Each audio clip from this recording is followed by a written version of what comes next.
തോൽപ്പാവക്കൂത്ത്. Kavassery KCPHSലെ little Kites പ്രവർത്തനങ്ങളുടെ ഭാഗമായി കാവശ്ശേരി കൂത്തുമാടത്തിൽ അരങ്ങേറിയ തോൽപ്പാവക്കൂത്ത് ക്യാമറയിൽ ഒപ്പിയെടുത്തു.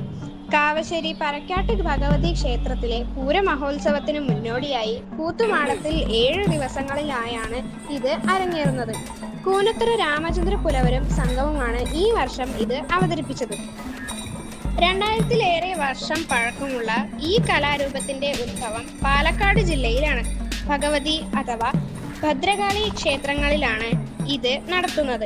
ഭഗവതി ധാരികാസുര നിഗ്രഹത്തിന് പോയ സമയത്താണ് ശ്രീരാമൻ രാവണ നിഗ്രഹം നടത്തിയത് എന്നാണ് ഐതിഹ്യം. നിഗ്രഹ ദൗത്യം കഴിഞ്ഞെത്തിയ ഭഗവതിക്ക് കാണാനായി ശ്രീരാമചരിതം പാവക്കൂത്തായി പുനരവതരിപ്പിച്ചതിന്റെ അനുസ്മരണമാണ് ദേവീ ക്ഷേത്രങ്ങളിലെ പാവക്കൂത്ത് അവതരണം. കമ്പരാമായണത്തെ ആസ്പദമാക്കിയുള്ള ഈ പാവക്കൂത്തിൽ ഗദ്യത്തിലും പദ്യത്തിലുമായി 2500 ശ്ലോകങ്ങളുണ്ട്. ഈ കൃതിയെ അടൽപ്പറ്റ് എന്നും പറയുന്നു. മൃഗങ്ങളുടെ തോൽ കൊണ്ട് ഉണ്ടാകുന്ന പാവകൾ ഉപയോഗിച്ചുള്ള കൂത്ത് ആയതിനാലാണ് തോൽപ്പാവക്കൂത്ത് എന്ന പേര് വന്നത്. വിവിധ കഥാപാത്രങ്ങളുടെ പാവകളെ നേർത്ത തുകലിൽ നിന്ന് ശരിയായ ആകൃതിയിലും വലിപ്പത്തിലും മുറിച്ച് നിറയെ തുളകളിട്ട് അവയുടെ നിഴൽ വെളുത്ത സ്ക്രീനിൽ പ്രദർശിപ്പിച്ചാണ് ഇത് നടത്തുന്നത്. 7 പറ, ബെൽ മെറ്റൽ കൈത്താളം എന്നീ 2 ഉപകരണങ്ങളാണ് സാധാരണയായി ഇതിനോടൊപ്പം ഉപയോഗിക്കുന്നത്.